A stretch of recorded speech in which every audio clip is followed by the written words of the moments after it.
একবার বানিয়ে 2 থেকে আড়াই মাসের মতো সংরক্ষণ করা যায়। আর যখন ইচ্ছে তখনই কোনো রকম রান্নার ঝামেলা ছাড়াই বিভিন্ন ধরনের খাবার বানিয়ে খাওয়া যায়। এরকমই একটি সহজ সরল এবং সুস্বাদু স্বাস্থ্যকর রেসিপি বন্ধুরা আজকে তোমাদের সঙ্গে শেয়ার করছি। এর প্রধান উপকরণ হচ্ছে ওটস। আমাদের লাগছে রোলড ওটস। এখানে রোলড ওটস ব্যবহার করাটাই সব থেকে ভালো হবে। 1 কাপ পরিমাণ রোলড ওটস আমি ফার্স্টে ড্রাই রোস্ট হতে দিলাম। আর এর সঙ্গে অ্যাড করব হচ্ছে মাখানা। এখানে আমি নিয়েছি 1 কাপ পরিমাণ মাখানা। আর মাখানা যেহেতু একটু চিমসে ধরনের হয়, এটাকে ড্রাই রোস্ট করে নিলে এর মধ্যে একটা ক্রিস্পি ভাব চলে আসে। তো সেজন্য ওটস কিছুক্ষণ ড্রাই রোস্ট হওয়ার পর এর সঙ্গে মাখানাটা অ্যাড করে দিলাম এবং একই সাথে এই দুটো উপকরণকে বেশ ভালোভাবে লো আঁচে মিনিট 2-3 ধরে ড্রাই রোস্ট করে নিচ্ছি। যখন দেখা যাবে মাখানার মধ্যে একটা ক্রিস্পি ভাব চলে এসছে এবং ওটসগুলোকে একটু হালকা চাপ দিলেই গুঁড়ো গুঁড়ো হয়ে যাচ্ছে, সেই পর্যায় পর্যন্ত ড্রাই রোস্ট করে নিতে হবে। আমি প্রায়শই বলে থাকি ওটসের মধ্যে প্রচুর পুষ্টিগুণ থাকার সত্ত্বেও এর মধ্যে একটা অ্যান্টি নিউট্রিয়েন্টস আছে, আর যেটা হচ্ছে ড্রাই রোস্ট করে নিলে নষ্ট হয়ে যায়। তো ওটস এবং মাখানা ড্রাই রোস্ট করে একটা প্লেটের মধ্যে নামিয়ে রেখে দিলাম। এইবারে ওই একই প্যান বসিয়ে নিয়েছি। এর মধ্যে নিয়ে নিলাম 3 টেবিল চামচের মতো কাঠবাদাম, 3 টেবিল চামচের মতো ওয়ালনাট, 3 টেবিল চামচের মতো এখানে আমি নিয়েছি ড্রাই রোস্ট করা চানা, যার মধ্যে থেকে খোসাগুলো ছাড়ানো রয়েছে। নিয়েছি কাজু বাদাম। যাদের কোলেস্টেরলের সমস্যা রয়েছে তারা কাজু বাদামটা বাদ দিতে পারো। তাছাড়াও যাদের ওজন কিছুতেই কমে না তারাও কিন্তু কাজু বাদামটা বাদ দিতে পারো। সাথে নিয়ে নিলাম মিক্স সিডস। এগুলো ড্রাই রোস্ট করা রয়েছে। 1 টেবিল চামচ নিয়েছি এবং 1 টেবিল চামচ পরে ব্যবহার করব। 2টো এলাচ নিয়েছি, 1/2 চা চামচ পরিমাণ মৌরি নিয়েছি, আর নিয়েছি ড্রাই রোস্ট করা নর্মাল বাদাম বা চীনা বাদাম। এবারে এই সমস্ত উপকরণগুলোর মধ্যে যদি কোনোটা তোমাদের কাছে না থাকে সেটা বাদ দিতে পারো। স্বাদের জন্য বা ফ্লেভারের জন্য এলাচ অবশ্যই অ্যাড করার চেষ্টা করবে। আর মৌরি ব্যবহার করার ফলে এটা আমাদের হজমে অনেকটা সাহায্য করে। সমস্ত কিছু একসাথে করে একদম লো আঁচে ড্রাই রোস্ট করে নিচ্ছি। যদি এই বাদামগুলোর মধ্যে কোনো রকম ময়েশ্চার থেকে থাকে তাহলে সেটা নষ্ট হয়ে যাবে। মোটামুটি 1 থেকে 1.5 মিনিটের মতো ড্রাই রোস্ট করলেই হবে। তারপর এটা যখন ঠান্ডা হয়ে রুম টেম্পারেচারে চলে এসছে সেই সময় আমি একটা ব্লেন্ডার জারের মধ্যে নিয়ে নিলাম। আর এখানে যে এলাচ আমরা অ্যাড করেছিলাম এই এলাচের খোসাগুলোকে আমি ছাড়িয়ে ফেলে দিচ্ছি। তোমরা চাইলে আলাদাভাবে শুধুমাত্র এলাচের দানাগুলোকেও ড্রাই রোস্ট করতে পারো, তবে এর ফ্লেভারটা যাতে সুন্দরভাবে বজায় থাকে তার জন্য আমি পরের দিকে খোসাগুলোকে ছাড়িয়ে নিলাম। খোসা ছাড়িয়ে নিলে যেটা হয়, আমরা যখন এটা দিয়ে খাবার বানাবো তখন কিন্তু কোনো রকম ছিবড়ে বা কোনো কিছু থাকবে না। তো দেখো বেশ মিহি একটা পাউডার বানিয়ে নিয়েছি। এর থেকে বেশি গুঁড়ো করতে গেলে কিন্তু বাদাম থেকে তেল ছাড়তে শুরু করবে এবং পিনাট বাটার তৈরি হয়ে যাবে।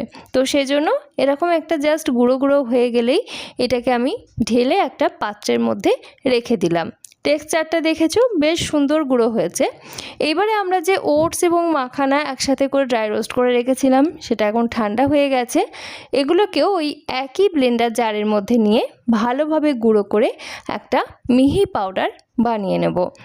আচ্ছা, এবারে বলি, তোমাদের হাতের কাছে যদি রোলড ওটস না থাকে কুইক ওটস দিয়েই কিন্তু রেসিপিটি একই রকমভাবে বানিয়ে নিতে পারো। কিন্তু যেহেতু রোলড ওটসে একেবারেই গ্লুটেন নেই এবং এটা হচ্ছে ওজন কমাতে ভীষণই সাহায্য করে, বেশি পুষ্টিগুণ রয়েছে, সেজন্য কিন্তু রোলড ওটস ব্যবহার করার চেষ্টা করবে। তো দেখো ভালো করে গুঁড়ো করে মিহি একটা পাউডার বানিয়ে নিয়েছি। এবারে ওটস এবং মাখানার পাউডার আমরা আগের থেকে তৈরি করে রাখা বাদামের গুঁড়োর সাথে ঢেলে দিলাম, দিয়ে ভালোভাবে মিশিয়ে নিচ্ছি। বেশ ভালোভাবে মিশিয়ে নিলেই কিন্তু তৈরি হয়ে যাচ্ছে ভীষণই স্বাস্থ্যকর একটা প্রিজারভেটিভ মুক্ত একদম অর্গ্যানিক প্রোটিন পাউডার। যারা ওজন কমাতে চাইছো তাদের জন্য যেমন উপকারী, ঠিক তেমনভাবে এই পাউডার দিয়ে বাচ্চাদেরও বিভিন্ন ধরনের স্বাস্থ্যকর খাবার বানানো যেতে পারে।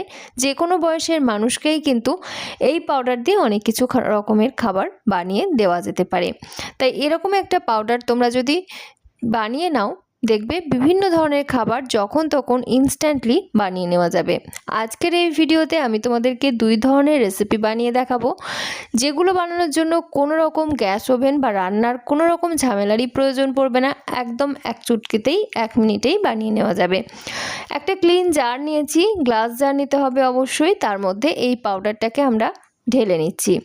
এটাকে নর্মাল রুম টেম্পারেচারে রেখে দিলে 2 থেকে আড়াই মাসের মতো রেখে খাওয়া যাবে। আর যদি তোমরা ফ্রিজে রাখো সেক্ষেত্রে কিন্তু 5-6 মাস অবধি রাখা যাবে। এরকম একটা পাউডার তোমরা যারা বাড়ির বাইরে থাকো, হস্টেলে কিংবা মেসে কর্মসূত্রে থাকো বা পড়াশোনার সূত্রে, তারা কিন্তু অবশ্যই এরকম একটা পাউডার নিজের সাথে ক্যারি করতে পারো।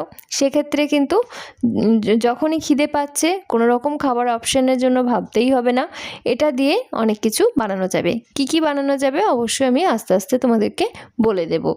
আচ্ছা, আমি এই পাউডারের সঙ্গে কিন্তু কোনো রকম সুইটনার ইউজ করিনি, তার কারণ সুইটনার যদি এখানে ইউজ করা হয় সেক্ষেত্রে কিন্তু এর লংজিভিটি কমে যাবে।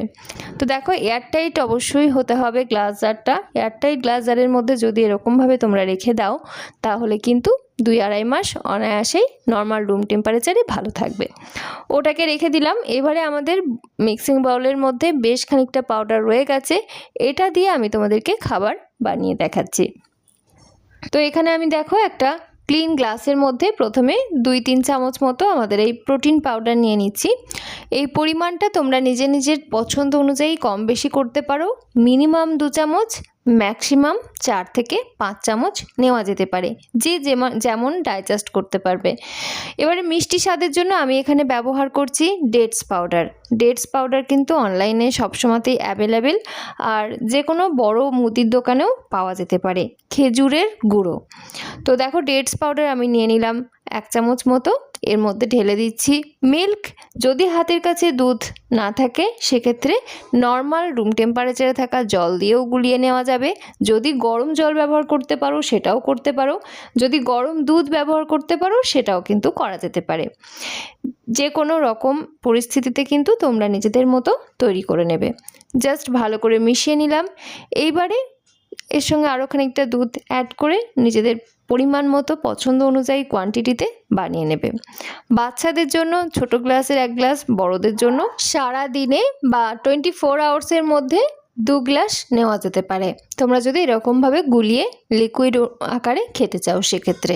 যারা ঠান্ডা ঠান্ডা পছন্দ করো এর সঙ্গে আইস কিউব অ্যাড করে নিতে পারো। যারা চাইছে উপর থেকে একটু বাদাম ছড়িয়ে নিতে সেটাও করতে পারো, নিজেদের পছন্দ মতো করতে পারো। ডেটস পাউডারের জায়গায় তোমরা গুড়ের পাউডার ব্যবহার করতে পারো বা জ্যাগারি পাউডার, অথবা যারা মিছরি, তাল মিছরি, চিনি এগুলো ব্যবহার করতে চাইছো সেটাও কিন্তু করা যেতে পারে। তৈরি হয়ে গেছে ভীষণই স্বাস্থ্যকর একটা milk shake, protein milk shake, যেটার মধ্যে প্রচুর পরিমাণে প্রোটিন, ফাইবার, ভিটামিন, মিনারেল সমস্ত কিছু রয়েছে। এবারে চলো আমি তোমাদেরকে দ্বিতীয় রেসিপি বানিয়ে দেখাই। তো তার জন্য আমাদের মিক্সিং বাউলের মধ্যে অবশিষ্ট যা পাউডার রয়েছে পরিমাণে প্রায় 4 থেকে 5 চামচের মতো হবে। এর সঙ্গে অ্যাড করে দিচ্ছি দই। এটা আমার ঘরে পাতা ফ্রেশ টক দই। তোমরা যদি কেনা দই নিতে চাও নিতে পারো, মিষ্টি দই নিতে চাইলে সেটাও নিতে পারো, তবে হেলথের জন্য, ওয়েট লসের জন্য সবসময়তেই হেল্পফুল হচ্ছে টক দই। সাথে অ্যাড করে দিচ্ছি ডেটস পাউডার। আমি এখানে 2 চামচের মতো নিলাম। পরিমাণটা তোমরা নিজেদের পছন্দ অনুযায়ী, টেস্ট অনুযায়ী কম বেশি করতে পারো। ডেটস পাউডার হচ্ছে ওয়েট লসে একটু হেল্প করে, এই আর কি। সাথে আমি অল্প অল্প করে জল দিয়ে ভালো করে গুলিয়ে নিচ্ছি। দইটা যদি জল সমেত হয় সেক্ষেত্রে যেমন ঘনত্বে তোমরা বানাতে চাইছো সেরকম জল অ্যাড করবে। আমার হচ্ছে একদম ঘন দই, সেজন্য আমি সামান্য জল দিয়ে মিক্স করে নিচ্ছি। এরকম একটা থকথকে টাইপের ঘনত্বের ব্যাটারের মতো তৈরি করে নিচ্ছি। যারা স্মুদি খেতে পছন্দ করো তারা কিন্তু এর সঙ্গে আরও খানিকটা জল অ্যাড করে স্মুদি টাইপের বানিয়ে নিতে পারো। এটাও একরকমভাবে বানিয়ে খাওয়া যেতে পারে। এবারে যাদের হাতের কাছে একদমই দই নেই বা দইয়ের সম্ভাবনা নেই সেক্ষেত্রে তোমরা কি করবে, সেক্ষেত্রে তোমরা অল্প অল্প করে জল দিয়ে বেশ ঘন এরকম একটা থকথকে করে বানিয়ে নিতে পারো।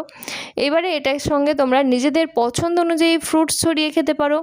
এটার সঙ্গে তোমরা গ্রেট করা গাজর বা যে সবজিগুলো কাঁচা খাওয়া যায়, স্যালাড হিসেবে খাওয়া যায়, সেই ধরনের সবজি অ্যাড করে খেতে পারো। এর সঙ্গে তোমরা একটা কলা নিয়ে খেতে পারো।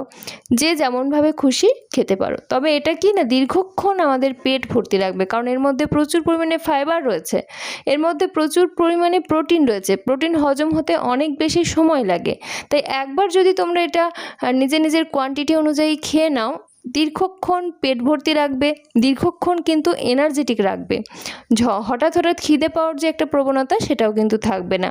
আমি দেখো কিছুটা বেদানা এবং সাথে মিক্স সিডস ছড়িয়ে পরিবেশন করেছি। তোমরা নিজেদের ইচ্ছে অনুযায়ী সুন্দর করে ডেকোরেট করে পরিবেশন করবে। খেতে যেমন সুন্দর হয় ঠিক সেরকমই ওয়েট লসে ভীষণ হেল্প করে। যারা একদমই রান্নার জন্য সময় পাচ্ছ না তাদের জন্য এরকম খাবার দিনে দুবার খাওয়া যেতেই পারে। কেমন লাগলো আমাদের আজকের এই হেলদি টেস্টি দুটো রেসিপি এবং তার সাথে তৈরি করা এরকম প্রোটিন পাউডারের রেসিপি অবশ্যই জানিও। এরকম আরও নিত্য নতুন স্বাস্থ্যকর রেসিপির সন্ধান পেতে চাইলে অবশ্যই চ্যানেলটি সাবস্ক্রাইব করে পাশে থাকা বেল আইকনটা অল করে রেখো। আমি আলিয়া প্রত্যেক দিন হাজির হয়ে যাই নিত্য নতুন এরকমই স্বাস্থ্যকর রেসিপির সন্ধান নিয়ে। সকলে ভালো থেকো, সুস্থ থেকো এবং সাবধানে থেকো। ধন্যবাদ।